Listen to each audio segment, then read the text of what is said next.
Hey guys, it's Lemma. Uh, this one time with chickens, and the interesting thing is, how do you set up the car? Still, it's will be no wings or minimum wings, both ends, because if you increase either of them, you go too slow. Aside from that, it's going to be interesting how will it turn out.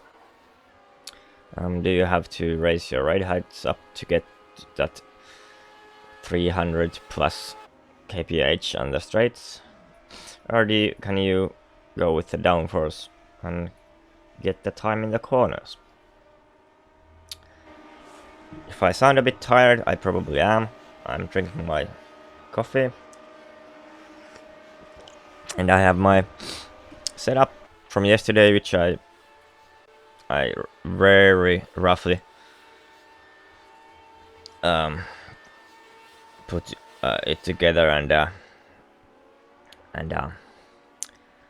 I'm hoping to improve it today, and hopefully I get it to be more drivable than not. Anyway, let's put it to the track. It's quite a nice weather, clear 18 degrees, track 33. So, and I have a gear nut as my comparison. You can see he let's see his straight line speed. As you can see, it's over 300, but like 308, something like that. So let's jump in and let's see how my 290 something compares over a full lap.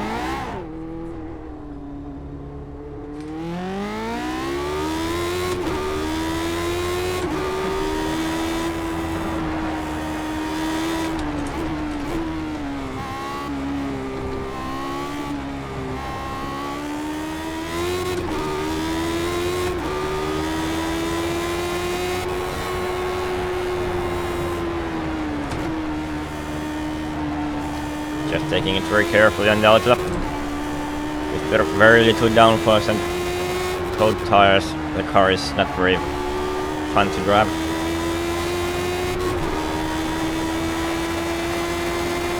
With this low downforce, it will never be very fun to drive, but well, whatever you consider fun, I suppose.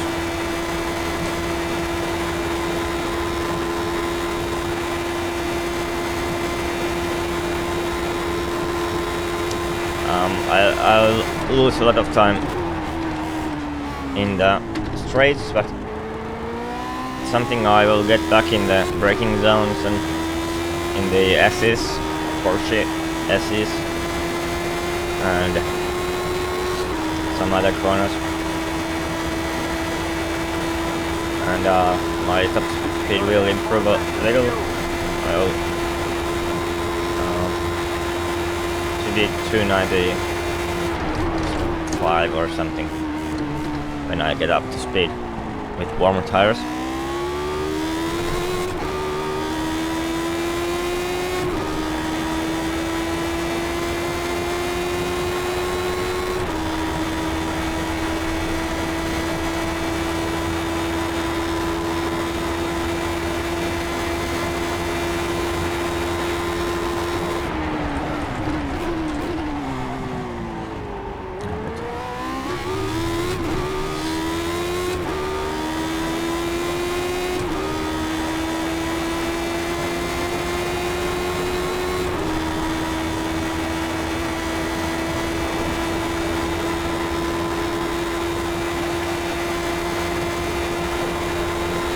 Nice track with endurance cars, but with these I'm not sure if it's wholly appropriate, and what a terrible driving away into the braking zone.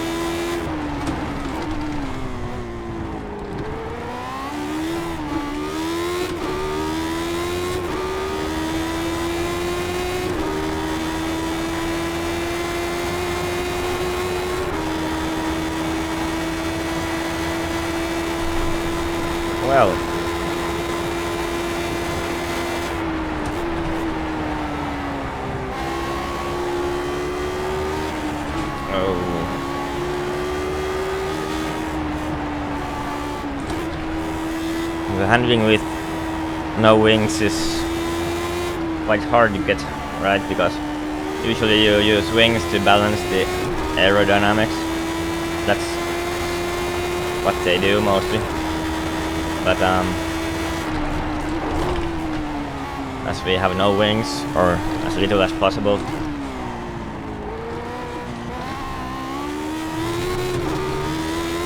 it's hard to get the balance right in high speed.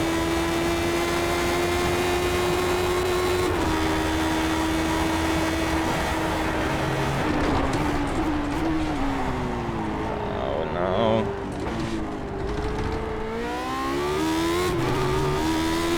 Well, there goes the second already.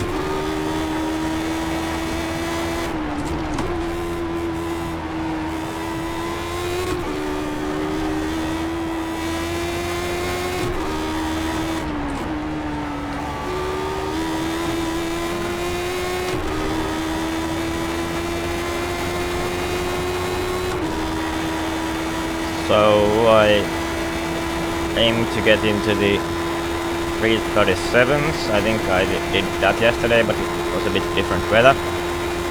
So we'll see what happens.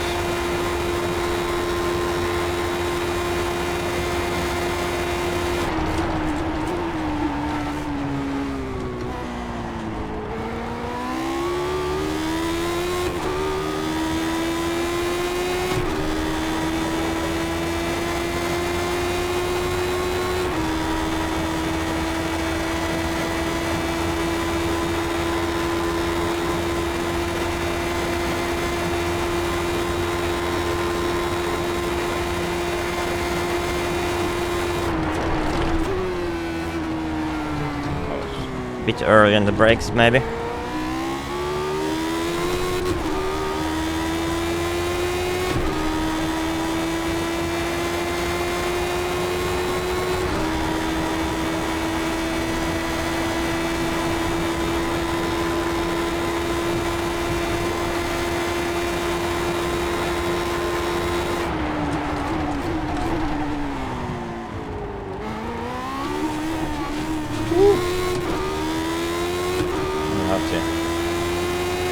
My brake bias a little bit backwards. Seem to have a bit of front look up, maybe.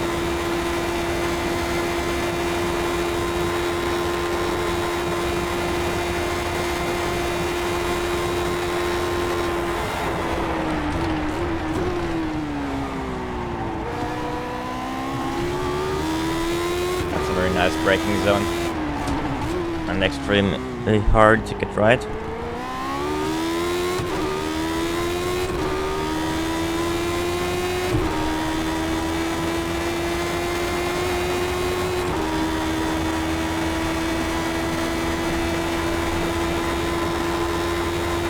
It's really an unknown territory for doing a setup, pretty much, because we never really balance. I said something about it earlier. It's really unknown territory for this car. You never drive it on a track like this with this little downforce. Right.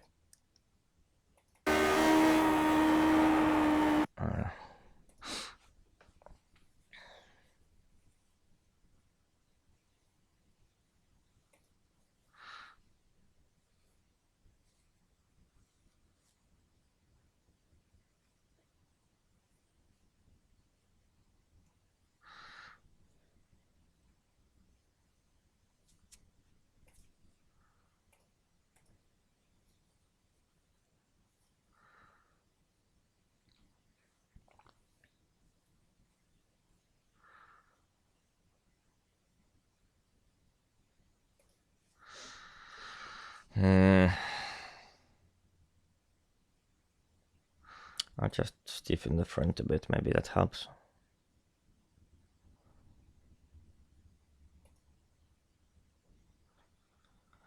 Running quite high on the pressures already. But I suppose with the straights it's not that bad. The temperatures in the carcasses are quite high because of those straights, because they are just gathering that heat from the rolling internal friction.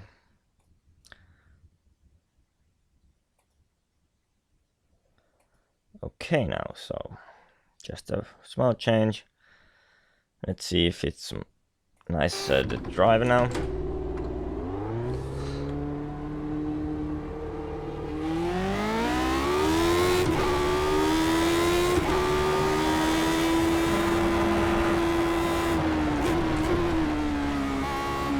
got a slight car on the right. Go right.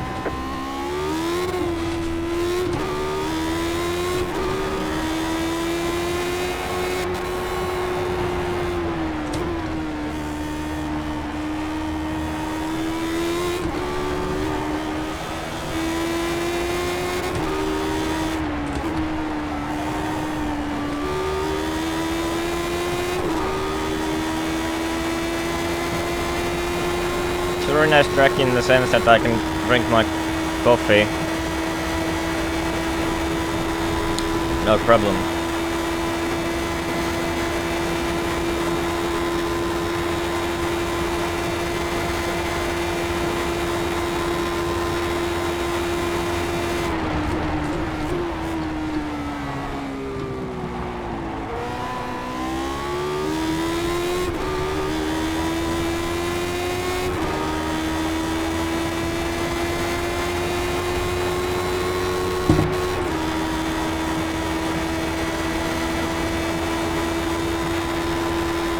But this almost 4-minute outlap is something that I never do. Never get.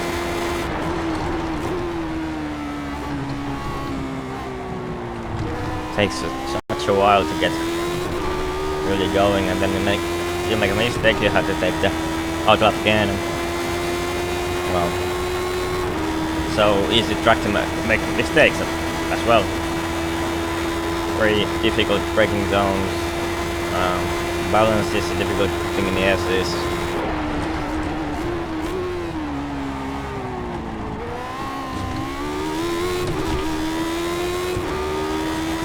And so on.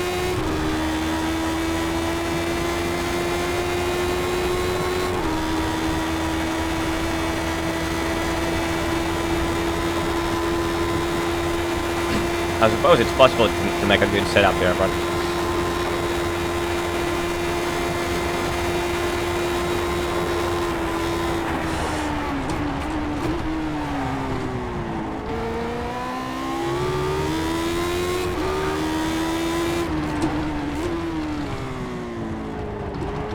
could be that my style of setups won't quite suit this no wing thing going on.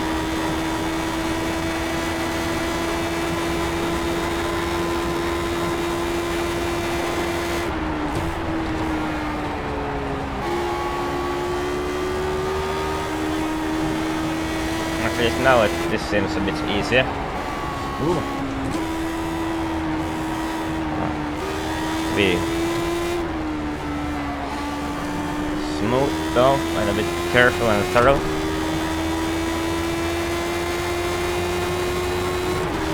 Hopefully it works out.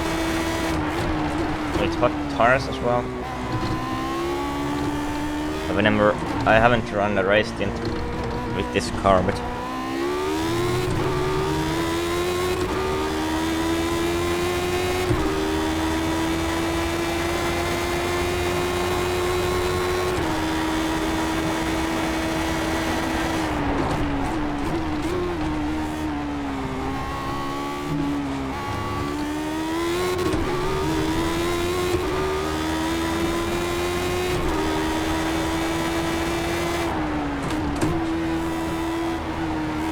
I could use third here, but I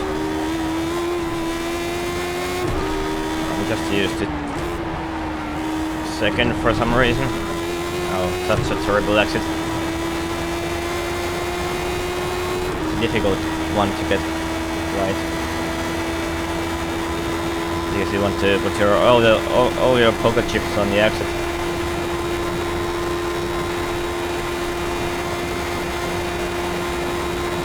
Well, my optimal is in the 37s already, so.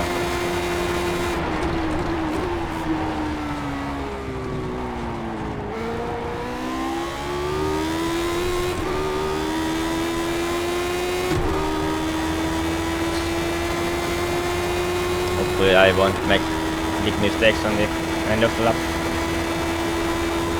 Current has not improved yet. If she's driving. Oops.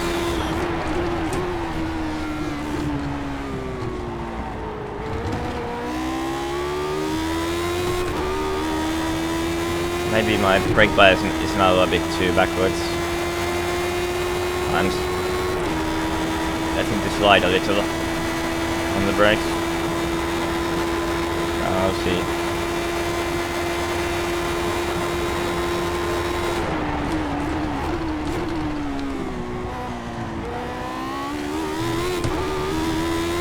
That was quite nice.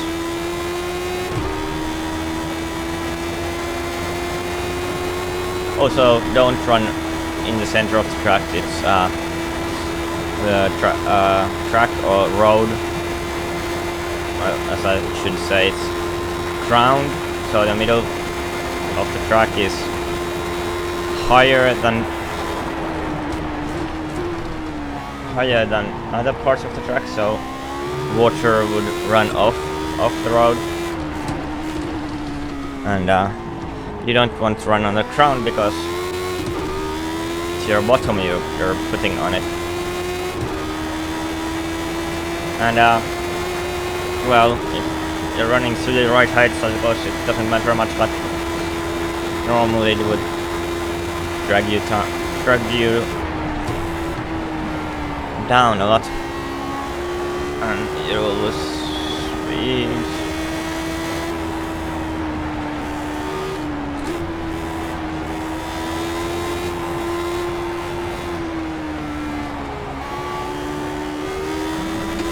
The rear is just wanting to slide out. I suppose that's something that will happen with these downforce levels.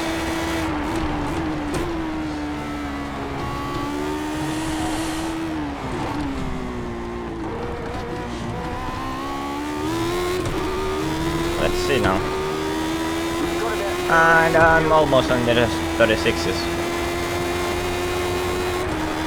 So. Ooh. Oh, that wasn't what I wanted at all. Yeah.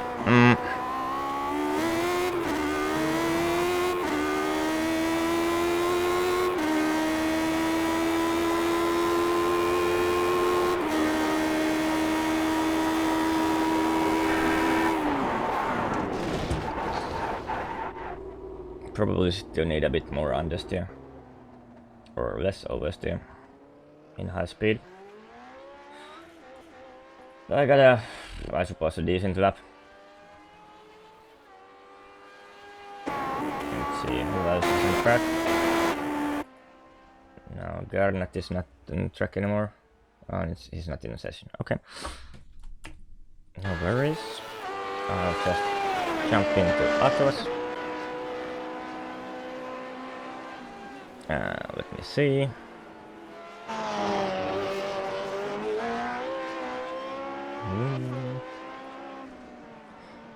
Yeah, as you can see, it's not extremely low, but it's not high either. With the ride heights, I don't have much dynamic rake. The rear is almost at the same level as the front. And, well, what should I look here?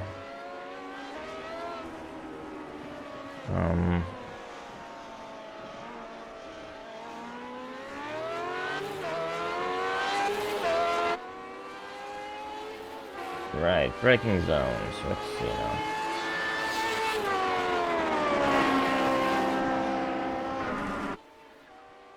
Yeah, I was saying something about brake bias, but it looks like quite nice to me. The front starts to sweep a bit earlier than the rear.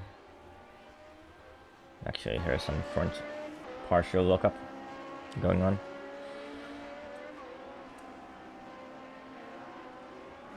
This is the turning point already into the first chicane.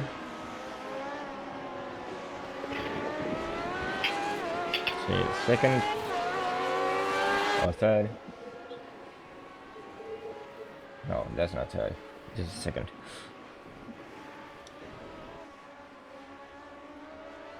Well, here it looks like quite even slow down on the tires. Suppose that's okay. So now I would like to have a bit more stability in high speed and some of the flat out corners. How do I stiffen up the front a little? Yeah, let's do that. Let's go fake click so it's a bit stiffer. I'll raise the ride heights a click because I don't want to have a big change in that from the spring rate change. And otherwise I won't do anything.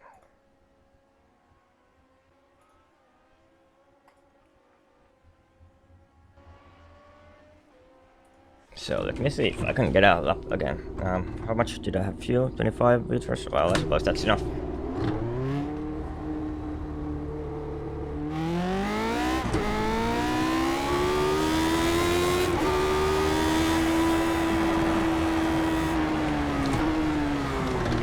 I'm pretty sure I could improve my gearing.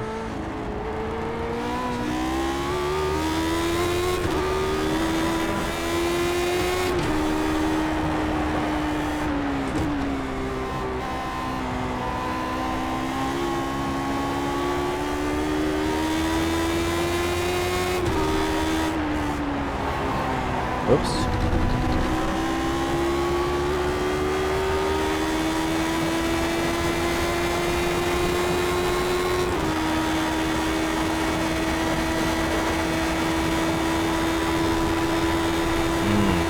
Copy.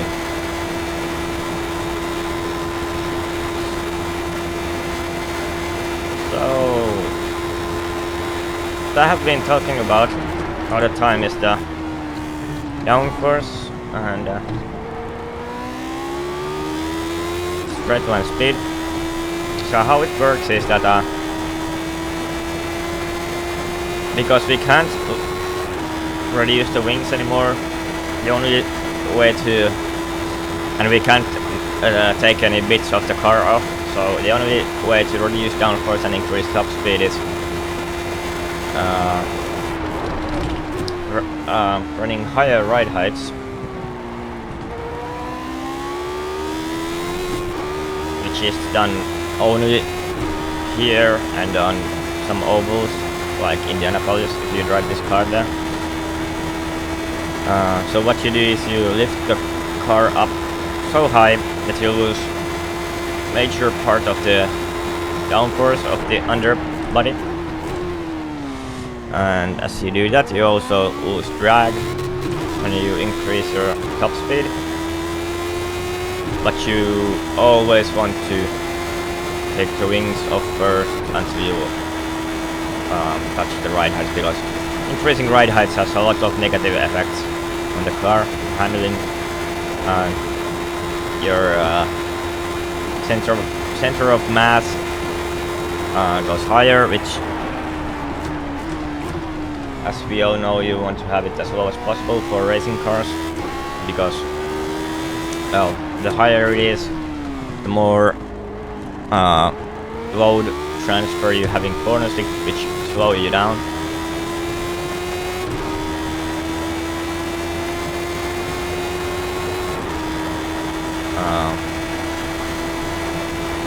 And generally make the handling worse.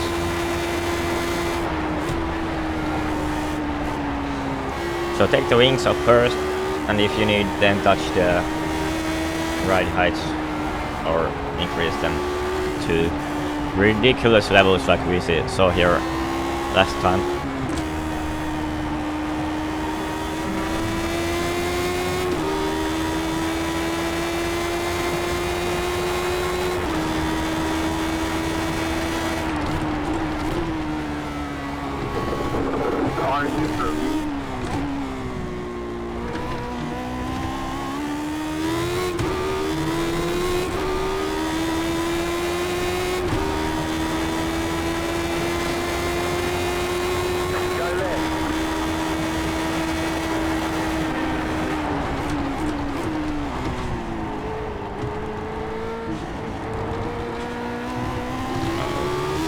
I tried to use second gear there, but the understeer is so huge and revs go pretty low. So I could try lengthening my first a little.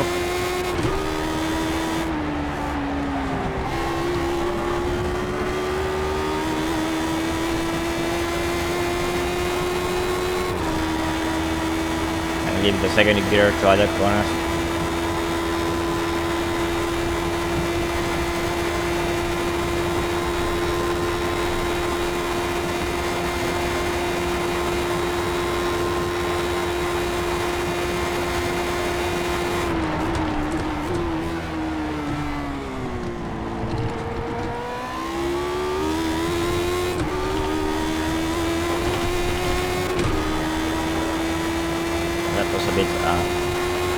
Too wide a line on the exit. I was trying to get early on the throttle and compromise my driving line.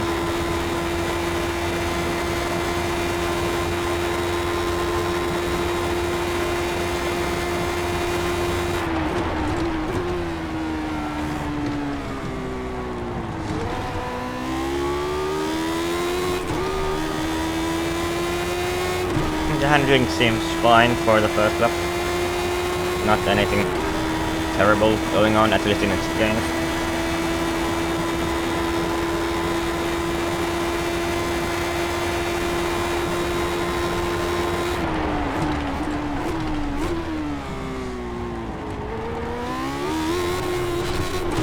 Whoops. Aside from that little oversteer in the exit, of course I needed my hands on a wheel so I couldn't change up to second. So I lost a bit of extra time on that. I guess the spring rate change was quite a good one.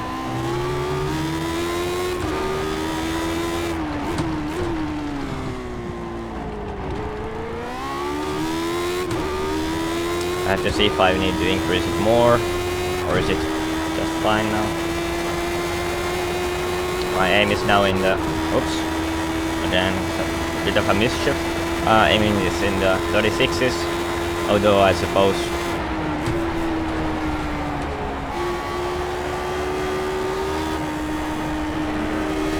yeah, with warm tires the rear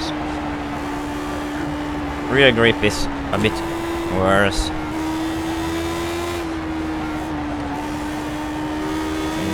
Corners. I'm not sure I could try something with tire pressures.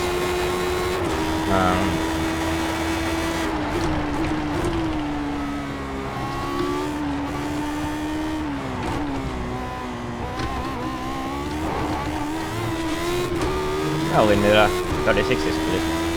No! 37.0.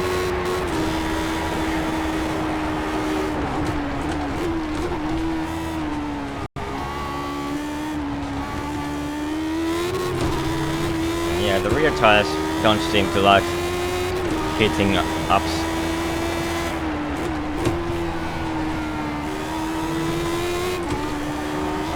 And are starting to give especially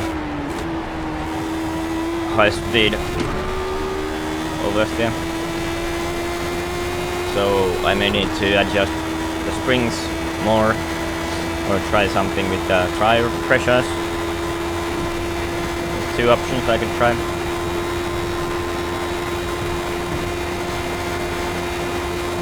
Third lap was okay still.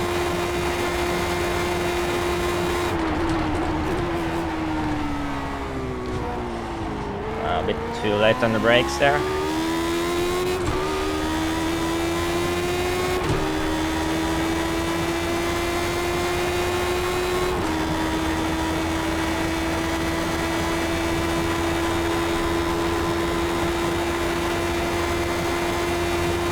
I have a fuel for one more lap.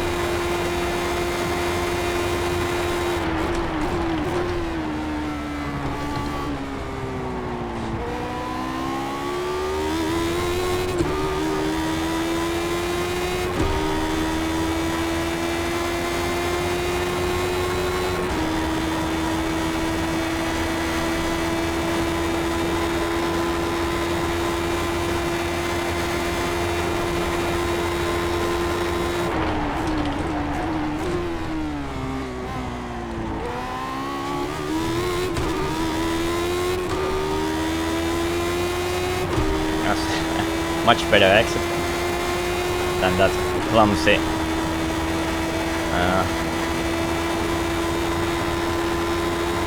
freewheeling of the previous lap.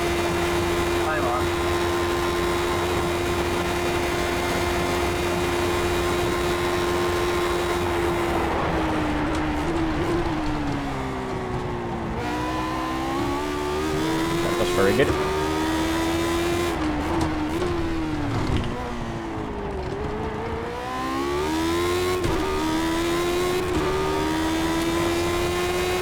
Aside from a bit clumsy first chicane and a bit careful second chicane, it's looking like a decent lap. I try to be a bit careful on these corners.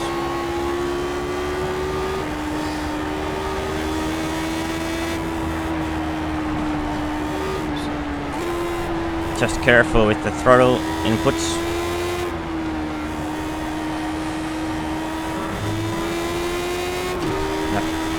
Don't do anything sudden because it's a mess. That corner you can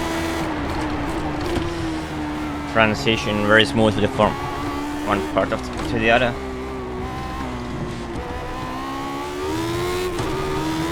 Oh, decent lap. I have one more lap to go with this field. And I hope I improve.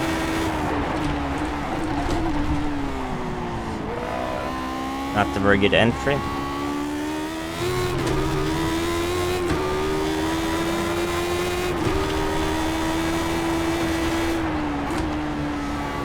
high-speed corners with full throttle are so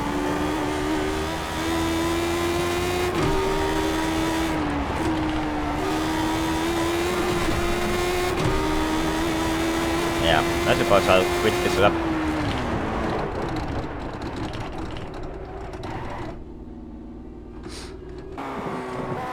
Well, I suppose it was a decent lap.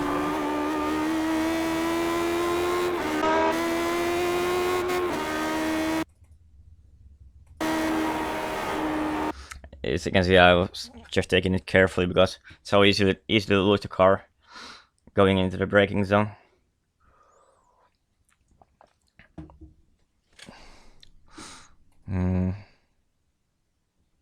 I wonder if I could do something with the tire pressures.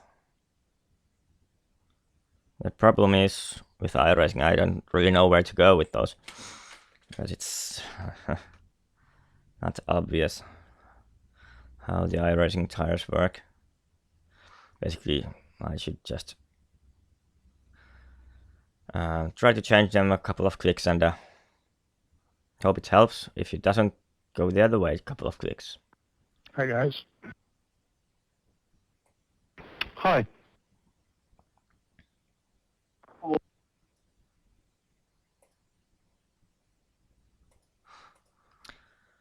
Let's see. Decent first corner.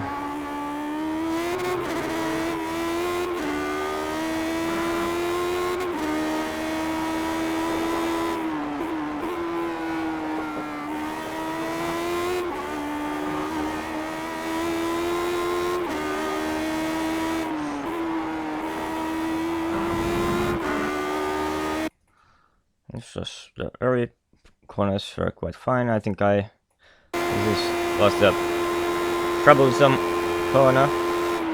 A bit late brake, trying to get it to turn. Didn't get I got the speed off early enough, and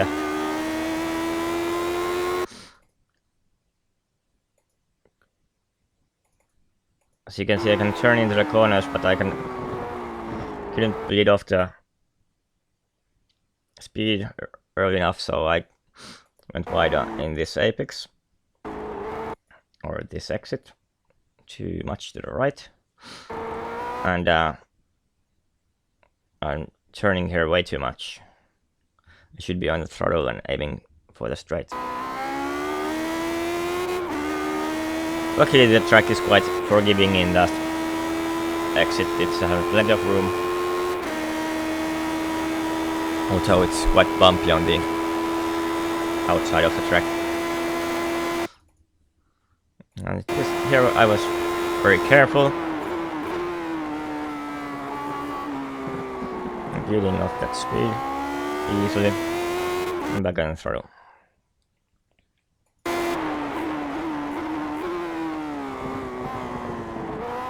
Very nice. Hit the apex cleanly and got on the throttle.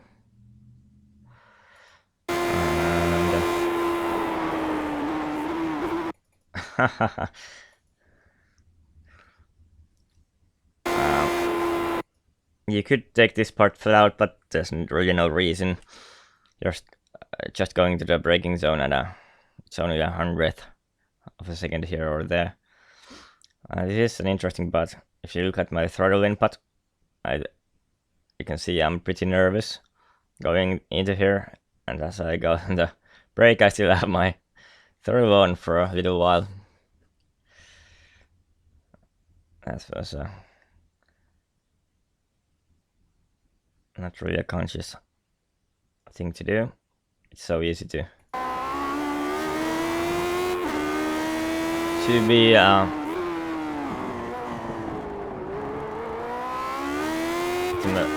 do those sorts of pressing of the pedals if you're very uncertain of the car, because it basically moves the brake bias forwards and gives maybe a bit of stability. Let's see now. It's quite easy here. Maybe could have carried a bit more speed.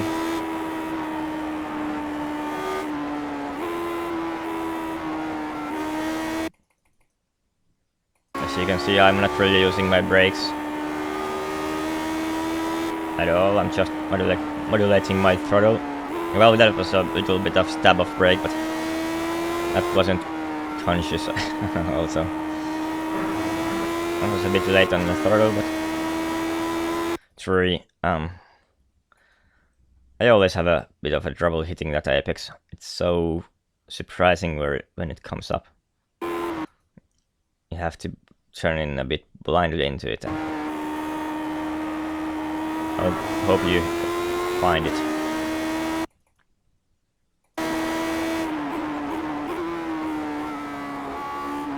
Rolling through the first ones and cut. You can cut the first one, but this is okay.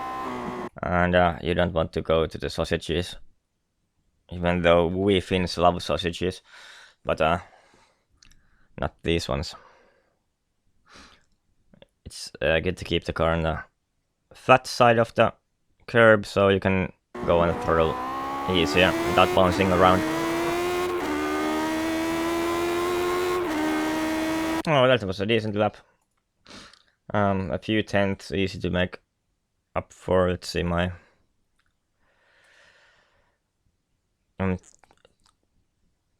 3/10 of my optimal.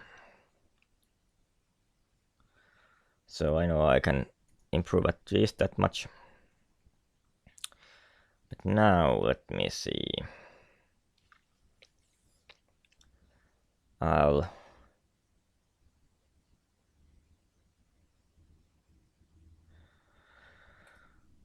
stiffen the front a little. Wonder what could I do with the tire pressures?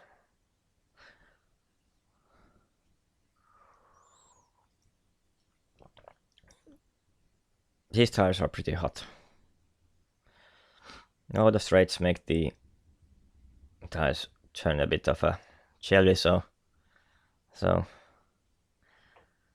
some of the high-speed corners are not that fun with that very little downforce to go with.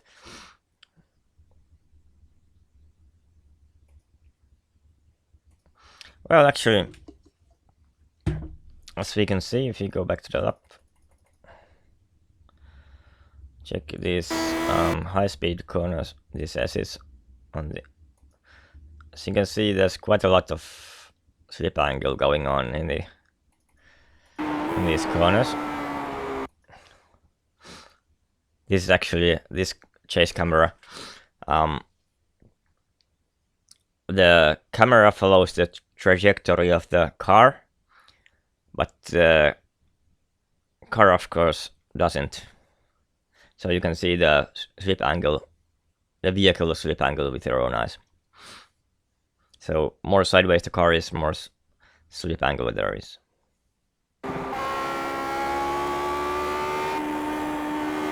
As you can, well, at least in the first corners, here I'm quite careful. It's high-ish.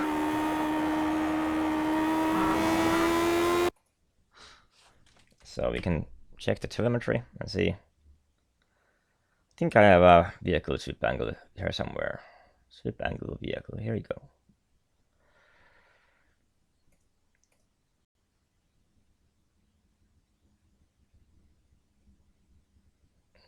With all the other random stuff about the car.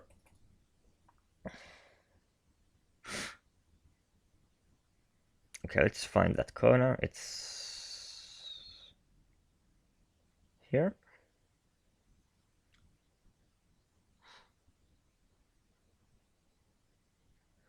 I wonder. That's so messed up. Can't see much here.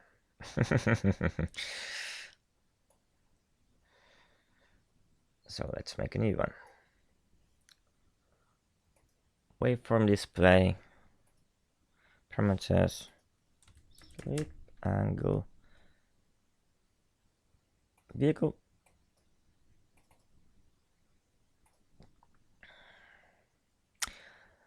These are, I should fix these. These are functions to calculate the, roughly calculate the individual tire slip angles. I should fix them. And let me show you how that works at some time. I think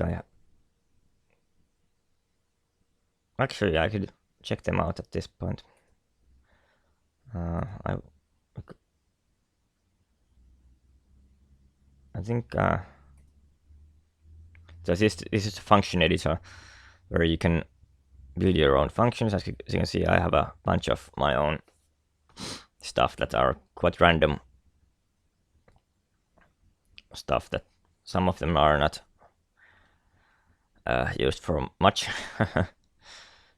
Anyway, let's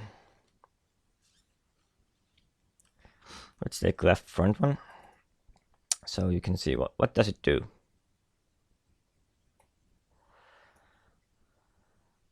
So basically, what the function needs to know is the toe-in setting of the front tire. This is in inches because I used the this is originally Todd Watson's function, which he shared on the forums some years ago. So these are inches in the toe-in setting. This is the steering ratio, which is 14:1 for me. Then we have to calculate the center of mass for the car, because that's the center point the iRacing does the calculations on. So roughly this is the weight is 3565. Then we have to know the size of the tire to know the toe-in, how much the toe-in changes the tire angle. So we calculate the toe-in angle and not the absolute value of the comparison between the front and back parts of the wheel on the tire. And then the track width and wheelbase, so we know where the tires are relative to the center of mass. So basically there's a couple of scale changes here. So we can calculate the distances to the center of mass, point of center of mass. And then we calculate the toe in degrees. And let me see. Then as we're turning the front wheel, we're turning the tires, and the ratio between the steering wheel angle and the front wheel angle is of course the steering ratio. And then we have to calculate the components of the tire velocity when the car is turning. When the car yaws, we can calculate how fast the tire is moving sideways, and how fast it's moving forwards. And then we just return the trigonometric function of those components, and we get the slip angle, which is the difference in direction of where the tire is pointing at and where it's traveling to. But this is the vehicle slip angle. It's much more simple, just a difference between where the car is pointing at and where it's traveling to. So we can go to the SEs, which are here. And as you can see, we're at 4 degrees vehicle slip angle. 2 to 4, I suppose.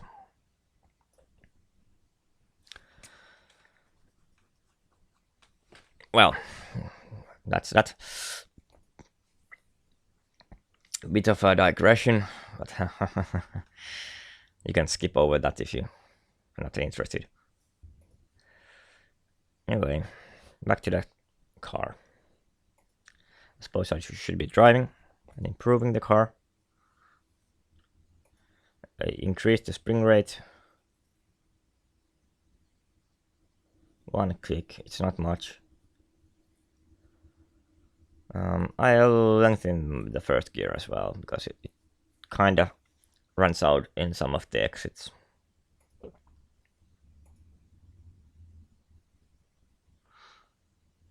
Okay. It's very small change.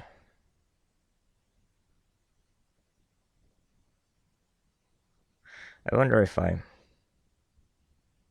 well, let's get a couple of more laps under our belts, and then maybe do something with the tire pressures.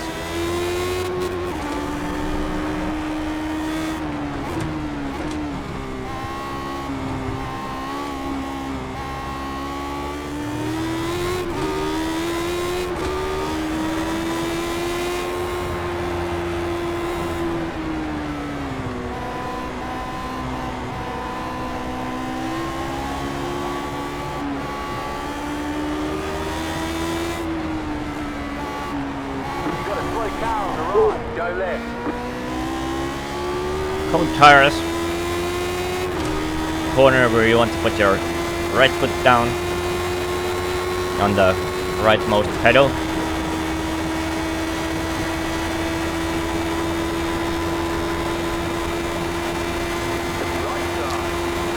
Thank you. And doesn't really like it.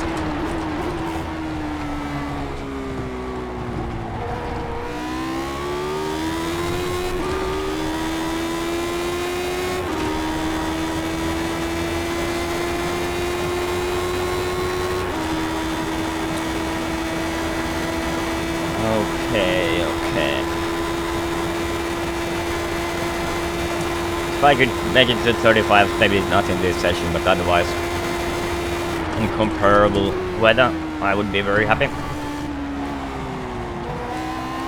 Because you can certainly improve the car by how you can. This is one of those tracks where the setup is quite important to get the right compromise between the top speed and the cornering speeds. And of course, in your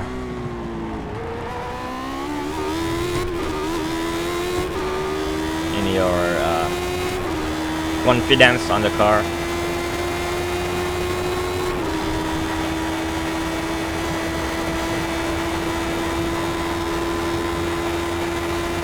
Because you can never drive fast if you don't have confidence on it in your car. So you know always what it's really doing.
Let's see if I can make a decent lap.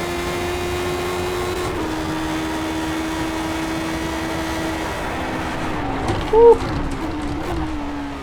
A bit too sideways to my taste.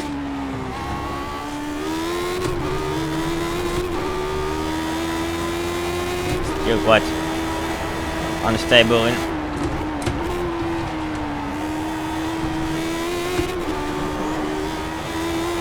so much sliding around. A bit too much, I suppose.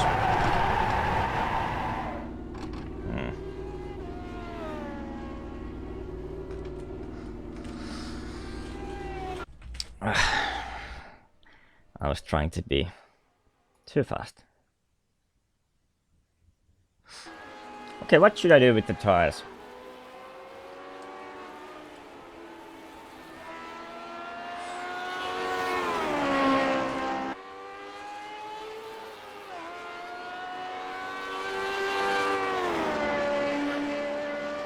Or the car?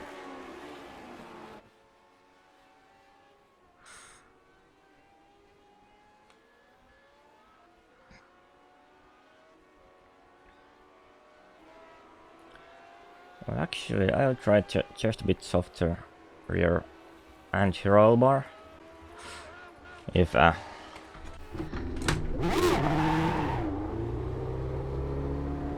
hope that doesn't make the car too understeer in the slow corners. Maybe it will give a bit of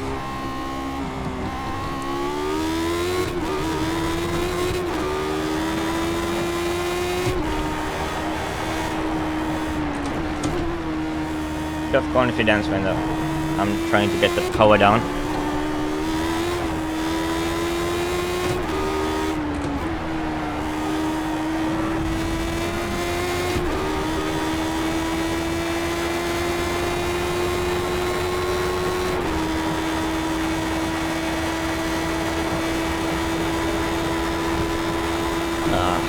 Coffee.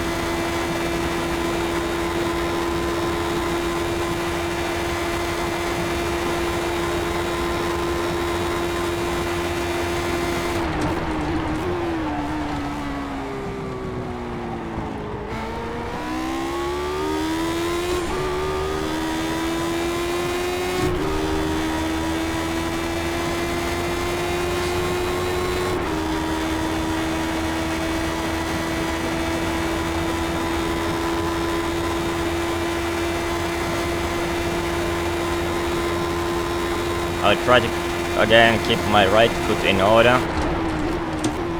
and not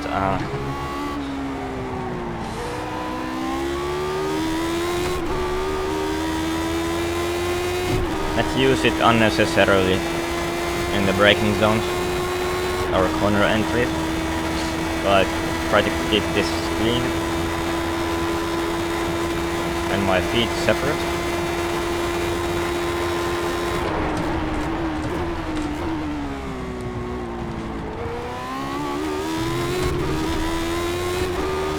Because if you don't know what your feet are doing, how would you ever know what the car is doing?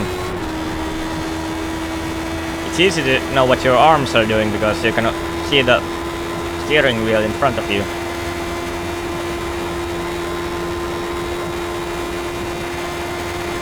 But your feet are much further away, so they're not under your observation all the time.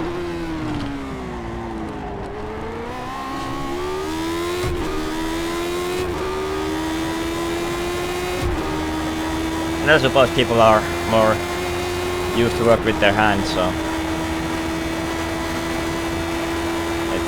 it's easier to follow what they're doing than your feet, which are more like autonomous parts of your body, I suppose.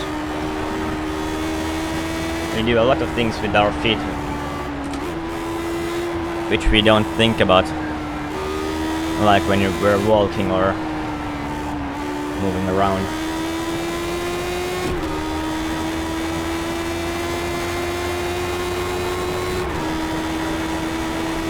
The more conscious stuff we are used to do with our hands, I suppose. This is my armchair psychology session 101.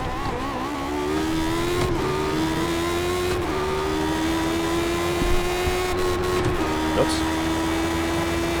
I was adjusting my microphone and not my gear shifter.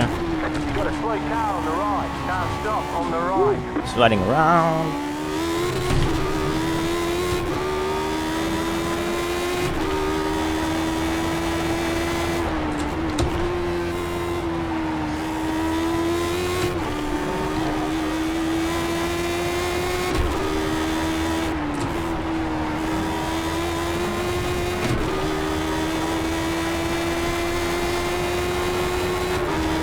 The first chicane and after the coffee. After the first corner is quite a difficult one. I never seem to get it right. The braking zone is hard and the car wants to slide around so much.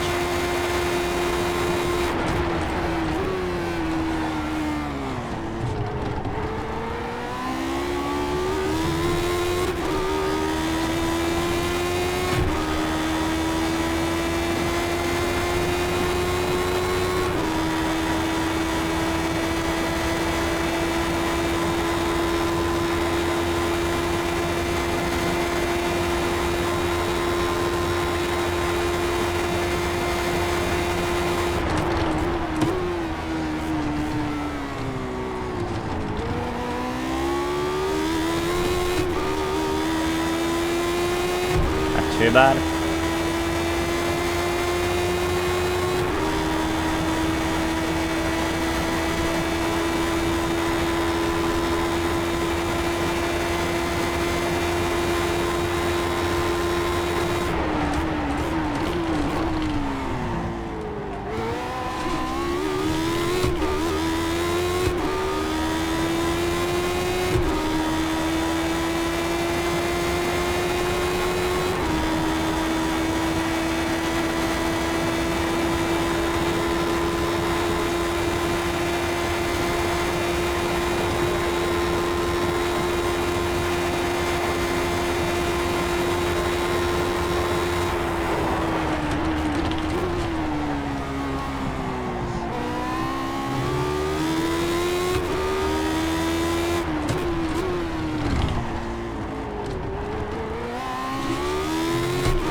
Well, the car is not bad. Okay, now I have a decent car. The question is, should I start to remove some downforce by lifting the car up or not? I really wouldn't want to, but oops, that was a terrible change.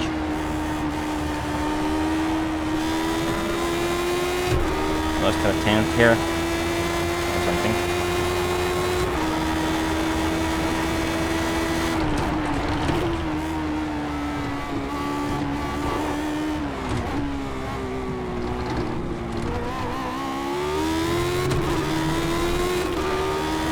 Well, a little improvement. Optimal is now in the 35s.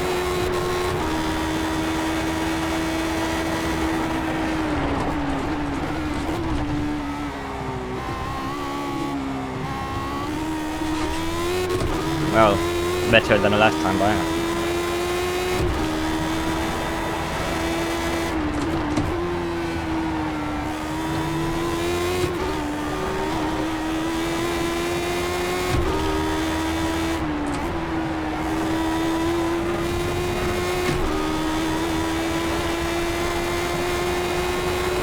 Better first part of the lap. I kept it tidy.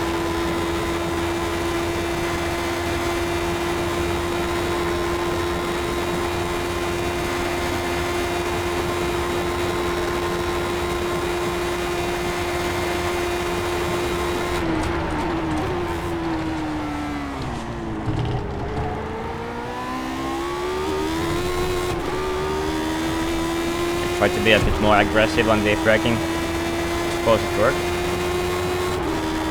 Although it was a bit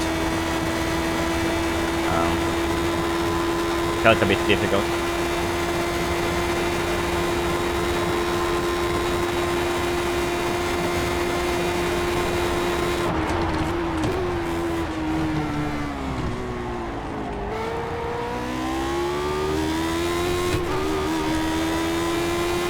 Didn't quite get the exit I wanted.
Not too bad on the S's.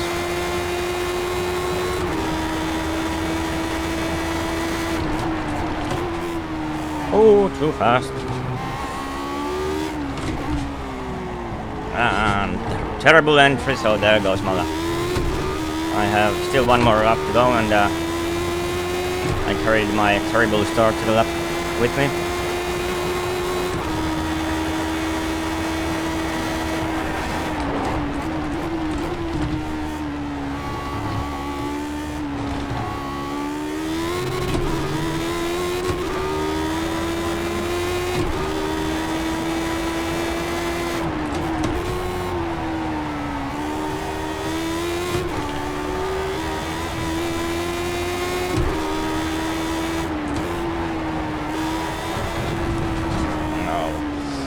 rears still quite iffy when the cars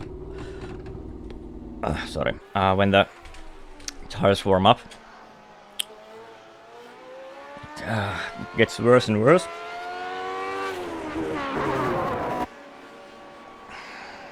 So I wonder what I should do. I could go on a stiffening front, softening the rear, and that wouldn't probably be too bad. That moves the workload to the front tires a bit.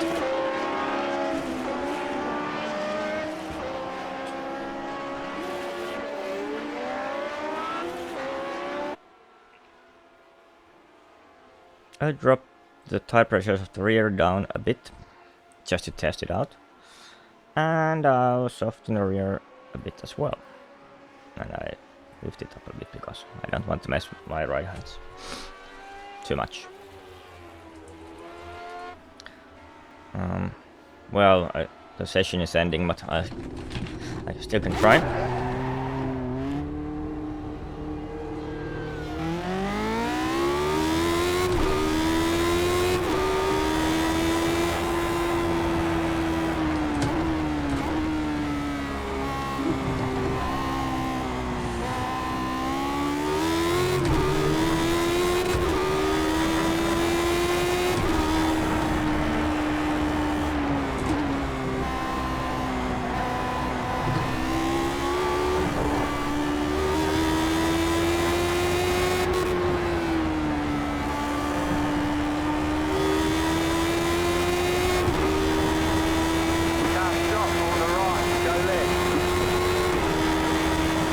I have to check what sort of downforce James Rosen was using,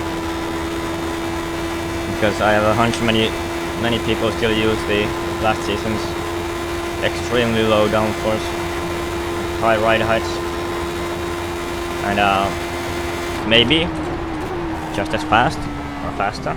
I wouldn't know because I hate that sort of setup, and I really don't want to use those ride heights.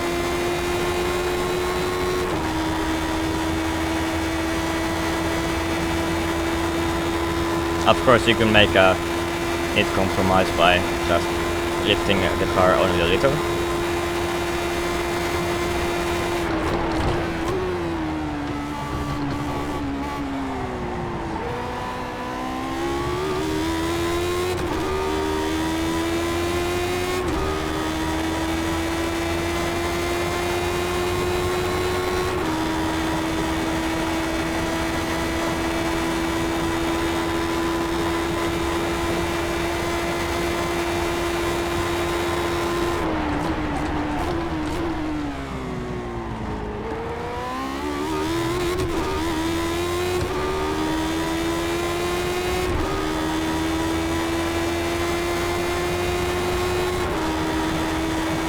Maybe I'll do the other practice session as well. Keep continuing to tune this setup because it's not too bad. It gets a bit iffy after a couple of laps with the rear tires, but probably nothing that can be fixed. I just need to tune it for the later laps and not the first one. So maybe the actual race setup will be a bit more conservative than a qualifying setup, just to keep those rears happy for many laps.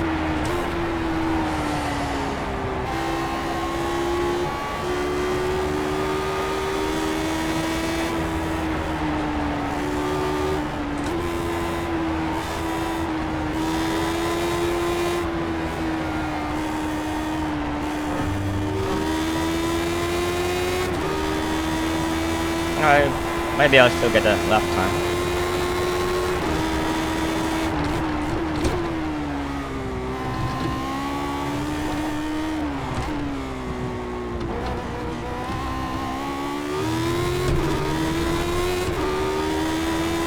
Yeah, 8 seconds on the line. Oh, that was closely calculated.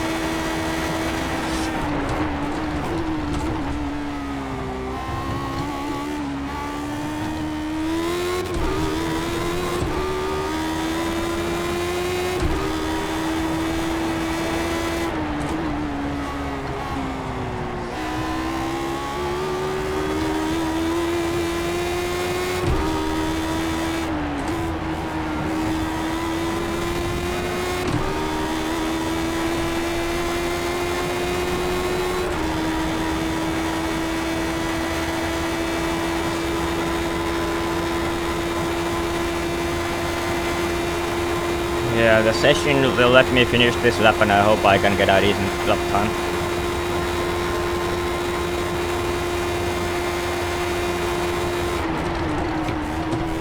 And then I mess up my gear shift and entry. Okay. Just basic. Didn't quite get the gear shift gear lever into the slot.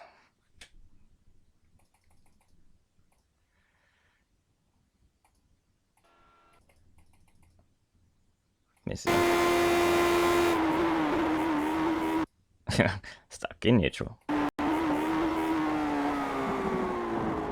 And then it's over. Oh well, that setup doesn't feel too bad. Maybe I could try to get a bit more rotation into these slow corners, especially the chicanes.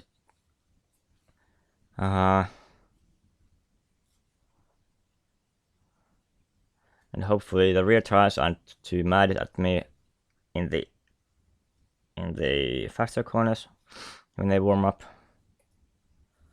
As usual, the setup will be in the iRacing setup sync. And the laps will be in VRS. But of course, you need to have a comparable weather if you want to compare the laps or be in the same sessions. Easiest way to have the same weather. Anyway, that was fun. Thanks for watching and bye bye.